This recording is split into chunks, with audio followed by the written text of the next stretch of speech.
जय श्रीमन नारायण। आइए सुनते हैं माघ मास की चतुर्थी तिल संकटा चौथ की व्रत कथा। एक शहर में देवरानी जेठानी रहती थी। जेठानी अमीर थी और देवरानी गरीब। देवरानी गणेश जी की भक्त थी।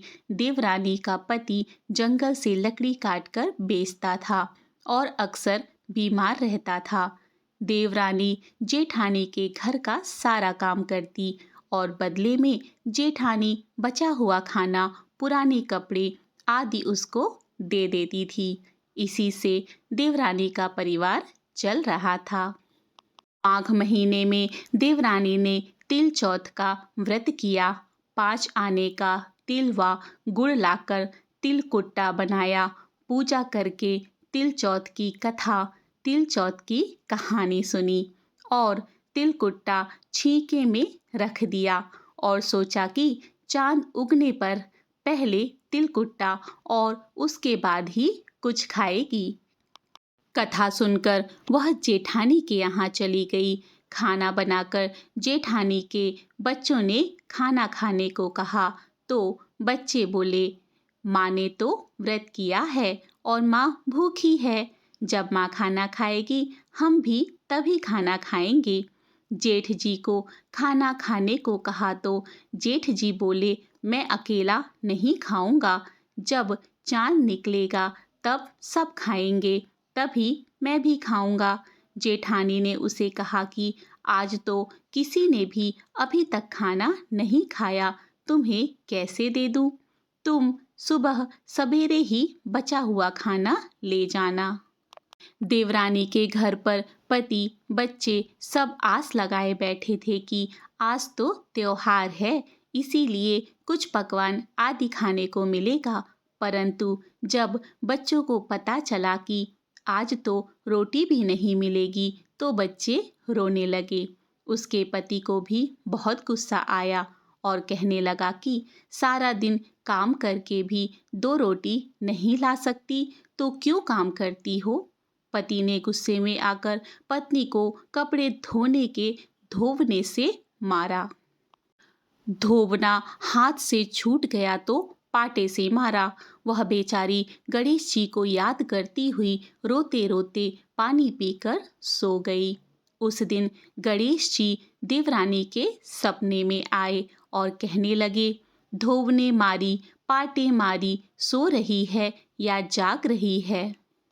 वह बोली, कुछ सो रही हूँ, कुछ जाग रही हूँ। गणेश जी बोले, भूख लगी है, कुछ खाने को दे। देवरानी बोली, क्या दूँ? मेरे घर में तो अन्न का एक दाना भी नहीं है। जेठानी बचा कुचा खाना देती थी, आज वह भी नहीं मिला। पूजा का बचा हुआ तिलकुट्टा छीके में पड़ा है, वही खा लो।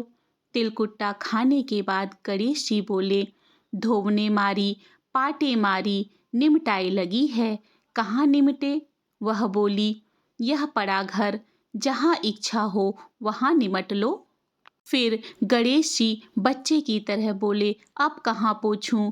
नींद में मग्न अब देवरानी को बहुत गुस्सा आया कि कब से तंग किए जा रहे हैं। सो बोली, मेरे सर पर पोंछो। और कहाँ पोंछोगे?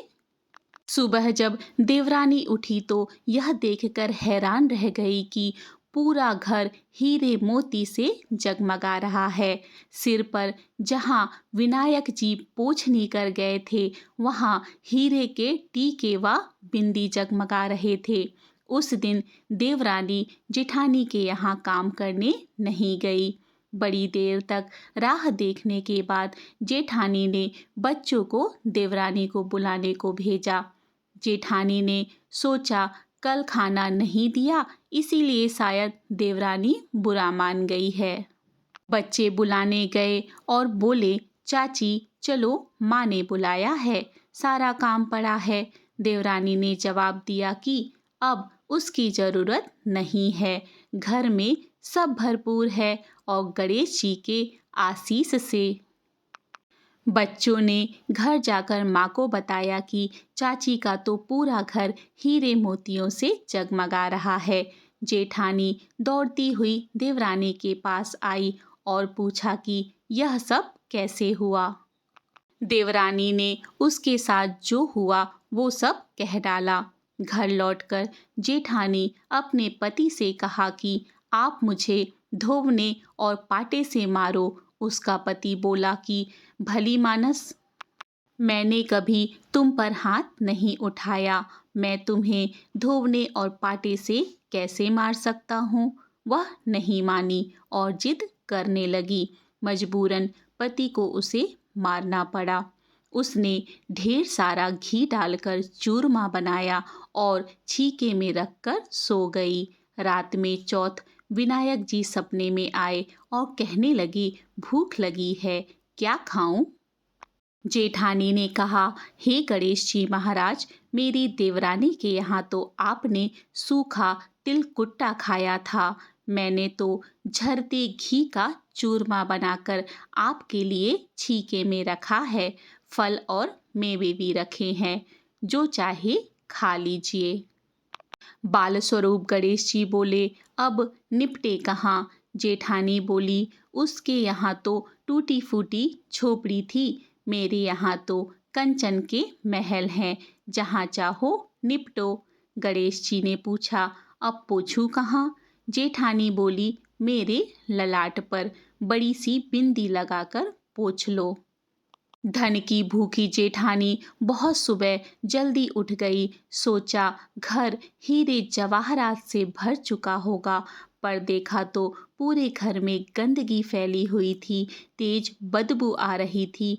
उसके सिर पर भी बहुत सी गंदगी लगी हुई थी।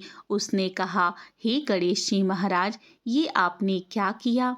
मुझसे रूठे और देवरानी पर टूटे। जेठानी ने घर की सफाई करने की बहुत कोशिश की, परंतु गंदगी और ज़्यादा फैलती गई। जेठानी के पति को मालूम चला तो वह भी बहुत गुस्सा हुआ और बोला, तेरे पास इतना सब कुछ था, फिर भी तेरा मन नहीं भरा। परेशान होकर चौथ के गणेश जी से मदद की विनती करने लगी। गणेश जी ने कहा, देवरानी से जलन के कारण तूने जो किया था, यह उसी का फल है। अब तू अपने धन में से आधा उसे दे दे, तभी यह सब साफ होगा। उसने आधा धन बांट दिया, किंतु मोहरों की एक हांडी चूल्हे के नीचे गाड़ रखी थी। उसने सोचा कि किसी को पता नहीं चलेगा, और उसने उस धन को नहीं बांटा। उसने कहा, हे श्री गणेश जी, अब तो अपना यह बिखराव समेटो। वे बोले, पहले चूल्हे के नीचे गड़ी हुई मोहरों की हांडी सहित ताक में रखी दो। अगर सुई भी है तो उसके भी 2 हिस्से कर। इस प्रकार गजानन ने बाल स्वरूप में आकर सुई जैसी छोटी से छोटी भी चीज का बंटवारा किया और अपनी माया समेटी। हे गणेश जी महाराज, जैसे आपने देवरानी पर कृपा की, वैसे हम सब पर करना।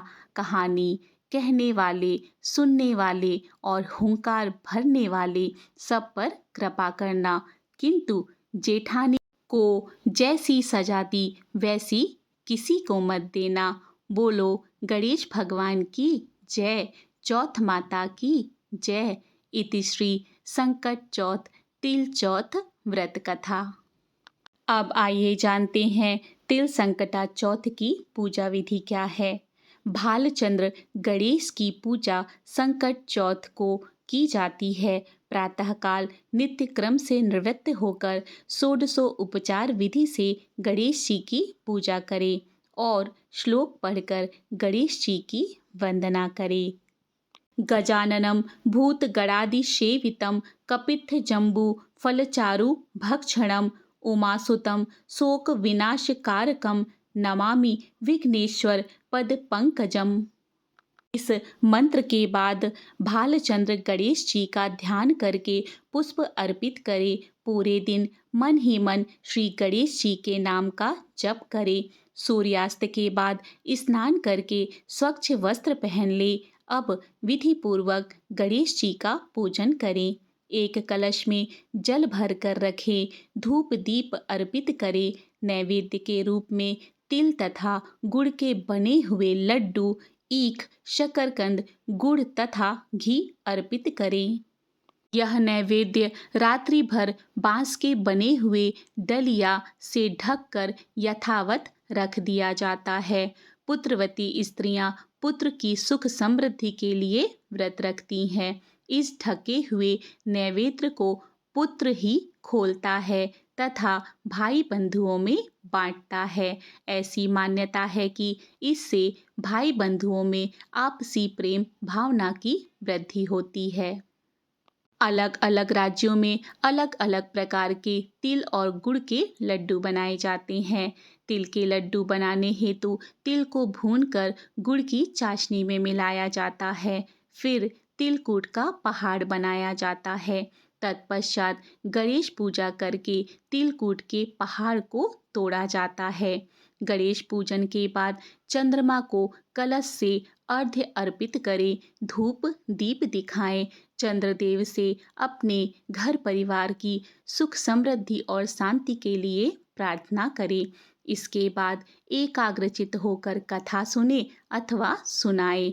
सभी उपस्थित जनों में प्रसाद बांटें। इस तरह से पौष माह के संकट चौथ की व्रत कथा एवं पूजा विधि संपन्न होती है। जय श्री कृष्ण। राधे राधे।